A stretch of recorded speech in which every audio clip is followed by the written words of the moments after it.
আজ আমার সব ঠাকুর স্নান করালাম।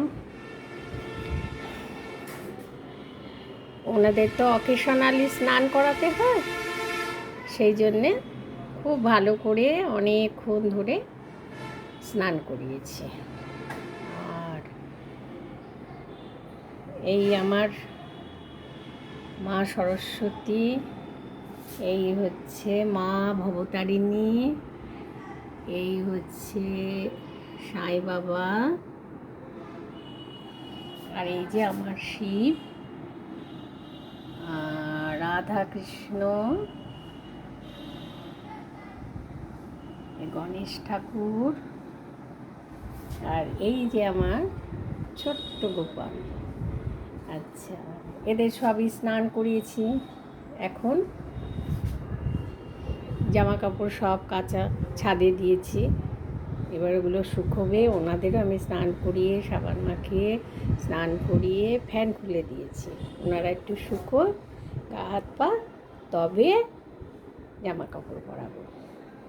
আর এই যে আমার শিব, ওনাকে আবার বুকে করে নিয়ে যেতে হয় স্নান করাতে, বুকে করে নিয়ে আসতে হয়, কারণ আমি পারি না তা নইলে। আচ্ছা, সেই জন্য উনি হয়তো আমাকে মনে মনে বলেই দিয়েছেন যে আমাকে বুকে করে নিয়ে যাবি, বুকে করে নিয়ে আসবি। সেই জন্যে আমি বুকে করেই না, তাছাড়া তো পারাও যাবে না হাতে করে। আমার শিব ঠাকুর অনেকটাই বড়। আর এই হচ্ছে আমার নাতির মা সরস্বতী। আমার নাতির যখন পৈতে হয়, তখন আমার আগেও ছিল সিংহাসনে, তাই এটাকে আমি অনেকটা বড় করে ভালো করে করেছি। ও যখন মাঝে মাঝে আসে আহ্নিক করে, এটা আমাদের মা সরস্বতী খুব প্রিয়। রোজই ওনার মন্ত্র করে পুজো করি। আর এই হচ্ছে আমার ছোট্ট গোপাল ঠাকুর। এই গোপাল ঠাকুর জামা কাপড়টা রোদে দিয়েছি বলে এখন এমনিই আছে, একটু এমনি থাক, গা হাত পা একটু হাওয়া লাগুক, তারপর পরিয়ে দেবো। এখন আমার ওনাদের জন্য সিংহাসন, ওনাদের থাকার জায়গা, সেটাও আমি এখন পরিষ্কার করব। এখন অনেক কাজ আছে, কারণ কি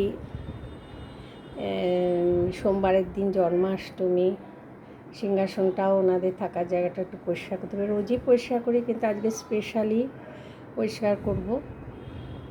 আজকে ওনাদের জন্যেই সময়টা আমি দেব। সব এই তাই ফটোটা তুলে ভাবলাম তোমাদের সঙ্গে শেয়ার করি। তোমরাও নিশ্চয়ই আজকে সবাই ব্যস্ত। রবিবার দিনও আছে, কিন্তু আমি আবার আজকাল একটু ধীরে ধীরে কাজ করি, তো সেই জন্য একটু আগে আগেই কাজ করি সব। ঠিক আছে, তোমরাও শেয়ার করো আমার সঙ্গে।